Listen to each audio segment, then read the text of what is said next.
Hello friends and welcome back to our YouTube channel Gyan Mathika. तो friends, हम लोगों ने बहुत सारे अभी लेक्चर्स कंप्लीट कर लिए हैं। Tenses, sentences, noun, interrogative sentences, negative sentences, ऐसे करके बहुत सारे लेक्चर्स हमने कंप्लीट कर लिए हैं। तो नाउन जब कंप्लीट कर रहे थे तो हमने 3 लेक्चर कंप्लीट कर लिए, ये चौथा लेक्चर है। अगर आपने वो सारे लेक्चर्स नहीं देखे तो प्लीज़ जाके शुरुआत से देखिए, क्योंकि वो लेक्चर से आपको बहुत कुछ सीखने को मिलेगा। सबसे पहले नाउन जो है, इसमें 8 रूल्स हम कवर कर चुके हैं। आज 9वें रूल से स्टार्ट करते हैं। तो आज का लेक्चर स्टार्ट करते हैं। Rule number 9। कुछ नाउन ऐसे होते हैं जिनको एज इट इज यूज किया जा सकता है, क्योंकि वो अपने आप में फिक्स्ड न्यूमेरिकल वैल्यू लेके आते हैं, जिनकी गिनती फिक्स होती है, तो वो हमेशा प्लूरल ही रहेंगे। ठीक है। जैसे पेयर, पेयर मतलब क्या होता है? दो, हमेशा दो रहेगा। ऐसे ही ले लेते हैं डजन, डजन मतलब 12। ठीक। 100, 1000, मिलियन, बिलियन, ये सब आपको पता है। 1 बिलियन में कितने करोड़ होते हैं? कमेंट्स में लिख के बताइएगा। तो जैसे एग्जांपल लेते हैं, hundreds of people gathered at the speech ceremony, तो इनको प्लूरल की तरह यूज किया जाता है। Get me 2 dozen bananas. ठीक। तो 2 दर्जन केले ला करके दो। डजन में डजन्स नहीं लगाएंगे हम उसके पीछे 2 लगा देते हैं। ठीक। क्योंकि इसे हम प्लूरल नहीं बना सकते, इसे हमें सिंगुलर ही रखना पड़ता है, सिंगुलर की तरह लिखना पड़ता है। इसका अपने आप ही मतलब प्लूरल होता है। फिर रूल नंबर 10 की बात करते हैं। जब कॉमन जेंडर ठीक सिंगुलर फॉर्म में यूज किया जाता है तो सिंगुलर प्रोनाउंस भी यूज किए जाते हैं। जैसे a general should stand with his army all the time. तो जनरल जो है ये सिंगुलर है, या शुड हटा दीजिए, यहाँ स्टैंड्स कर दीजिए। ठीक। इसको भी काट के मैं लिख देता हूँ प्रॉपर।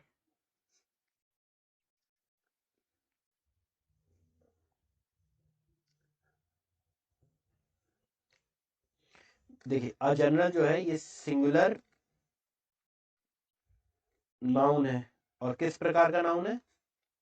कॉमन नाउन है, जो कि आपने पीछे पढ़ रखा है।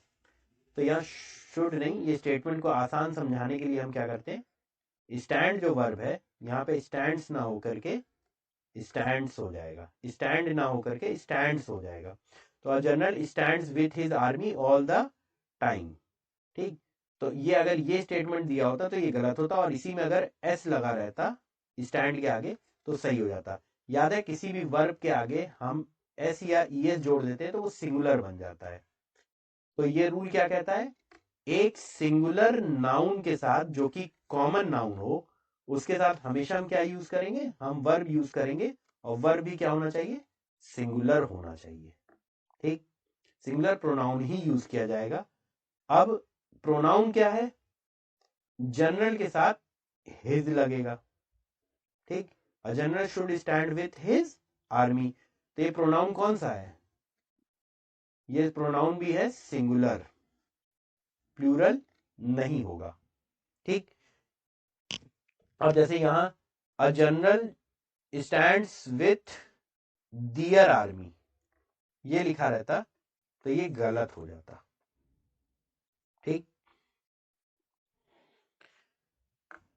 अब एपोस्ट्रोफी, देखिए एपोस्ट्रोफी हम कहाँ लगाते हैं, या फिर ऑफ कहाँ लगाते हैं? तो जनरली नॉन लिविंग थिंग्स के लिए हम क्या यूज करते हैं? ऑफ। और एपोस्ट्रोफी किसके लिए इस्तेमाल करते हैं? लिविंग थिंग्स के लिए। नॉर्मली सिंपल में ऐसे समझ लीजिए। या फिर कभी कभी हम पर्सोनिफिकेशन भी जब करते हैं, पर्सोनिफिकेशन यानी किसी चीज को जो कि निर्जीव है उसे हम सजीव दिखा करके उसको दिखाते हैं कि वो किसी चीज पे स्वामित्व दिखा रहा है, यानी कि वो उस किसी चीज पे अधिकार दिखा रहा है या उसकी कोई चीज है। तब भी हम क्या करते हैं? अपोस्ट्रोफी का प्रयोग कर सकते हैं। जैसे कि एक सन की बात करते हैं। सन, सन निर्जीव है, कोई जीवित वस्तु तो है नहीं सूरज। पर कभी कभी हम लिखते हैं द सन्स रेज, तो सूरज का कहर। तो सूरज का कहर है। ठीक। क्योंकि इसको हमने क्या किया? कहर, अब ऑब्वियस सी बात है, कोई निर्जीव वस्तु कहर नहीं दिखाती किसी पे, लेकिन हमने इसको क्या किया? एक इंसान बना दिया है ऐसा लिख के। इस क्रिया को हम क्या कहते हैं? इसे कहते हैं पर्सोनिफिकेशन, यानी मानवीकरण। तब हम क्या कर सकते हैं? तब हम एपोस्ट्रोफी एस इस्तेमाल कर सकते हैं। ठीक। तब हम क्या करेंगे? यहाँ पे एपोस्ट्रोफी इस्तेमाल करेंगे और उसके आगे एस लगाएंगे। तो देखिए एपोस्ट्रोफी का इस्तेमाल कहाँ कहाँ किया जाता है, लिविंग थिंग्स के साथ, पर्सोनिफिकेशन जो होता है जो मैंने अभी बताया ये, टाइम वेट और प्लेस के साथ भी इस्तेमाल किया जाता है। जैसे कि कोई भी एग्जांपल ले लीजिए 2 kgs, ठीक। फिर जाके ऑनरेबल नाउन्स के साथ भी इस्तेमाल किया जाता है।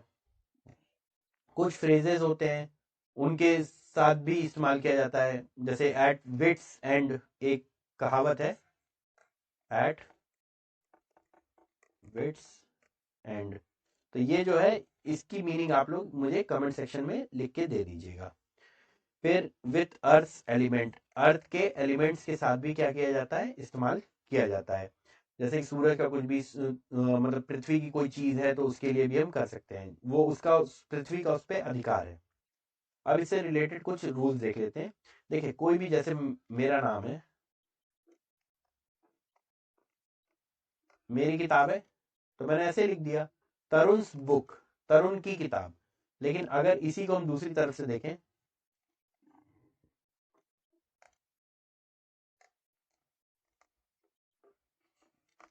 ये हम लिख रहे हैं कालिदास इज राइटिंग, तो देखिए कालिदास के नाम में आखिरी में एस आ रहा है और मेरे नाम में आखिरी में एन आ रहा है।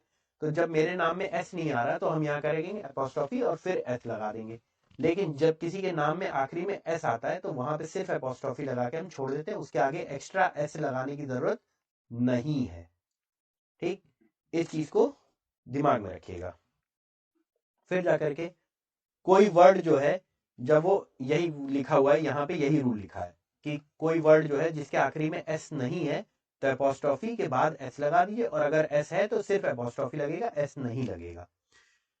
फिर पजेसिव प्रोनाउन के साथ क्या होगा, कभी भी एपोस्ट्रोफी एस नहीं लगेगा पजेसिव प्रोनाउंस के साथ। अभी ये रहने देते हैं, जब मैं प्रोनाउन पढ़ाऊंगा तो वहां पे मैं फिर से ये बात एक बार दोहरा दूंगा कि पजेसिव प्रोनाउन के साथ एपोस्ट्रोफी एस नहीं लगेगा। फिर नॉन लिविंग थिंग्स के साथ एपोस्ट्रोफी में ऑफ लगा दिया जाता है, जैसे द टेबल ऑफ वुड, ठीक, लकड़ी की टेबल, ठीक। फिर डबल एपोस्ट्रोफी कभी नहीं यूज करना चाहिए, जैसे द सोसाइटीज चेयरमैन्स वाइफ, तो ये 2 बार नहीं इस्तेमाल कर सकते। तो चेयरमैन की वाइफ है तो यहां वाला एपोस्ट्रोफी एस हटा देंगे, ठीक। तो एक ही एपोस्ट्रोफी हमेशा इस्तेमाल होगा एक सेंटेंस में। With compound noun apostrophe is use with last word. अब देखिए जैसे कई बार हम कहते हैं सन इन लॉ, तो सन इन लॉ का जब स्वामित्व किसी चीज पे दिखाना होगा तो आखिरी में सन्स के ऊपर एस एपोस्ट्रोफी एस नहीं लगेगा, इसके साथ एपोस्ट्रोफी एस नहीं लगेगा, ठीक। तो आप किसके साथ लगाएंगे, लॉ के बाद लगाएंगे, लॉ के बाद एपोस्ट्रोफी एस लगेगा। सन्स इन लॉज, ये चीज इसी तरीके कमांडर इन चीफ में कमांडर्स इन चीफ नहीं लिखेंगे, हम लिखेंगे कमांडर इन चीफ, तो उसमें एपोस्ट्रोफी एस चीफ में लगेगा, ठीक। फिर जाके कुछ वर्ड होते हैं जिनके साथ हम एपोस्ट्रोफी, कुछ ऐसे वर्ड्स होते हैं जिनके साथ हम एपोस्ट्रोफी एस नहीं लगाते, जैसे anybody, nobody, everybody, somebody, anyone, someone, no one, everyone. इन सब के साथ हम क्या करेंगे, इन सब के साथ हम एपोस्ट्रोफी एस नहीं लगाएंगे। लेकिन अगर इन्हीं के आगे, समबॉडी के आगे अगर एल्स लग जाए तो यहां पे क्या होगा, एल्स के साथ हम यहां पर हम एपोस्ट्रोफी एस लगाएंगे। तो ये एल्स वर्ड इन सब में से किसी के भी आगे लग जाए तो एल्स के साथ एपोस्ट्रोफी एस हम लगा सकते हैं, ठीक। और एल्स के बाद ही लगेगा, इन सब के साथ नहीं लगेगा, इस चीज का विशेष ध्यान रखिएगा, ठीक। तो यहां पर आपका नाउन का लेक्चर, बेसिक लेक्चर पूरा कंप्लीट होता है और इसकी डिटेल डिस्क्रिप्शन हम बाद में कवर करेंगे, और इसी के साथ ये लेक्चर भी कंप्लीट होता है। अगर यह लेक्चर आपको अच्छा लगा तो प्लीज़ इसे लाइक करें, शेयर करें, कमेंट करें और सब्सक्राइब करें, और बेल आइकन ज़रूर दबा दें ताकि जब भी हम लाइव आएँ तो आपको पता चल जाए हमारे लेक्चर्स के बारे में। धन्यवाद।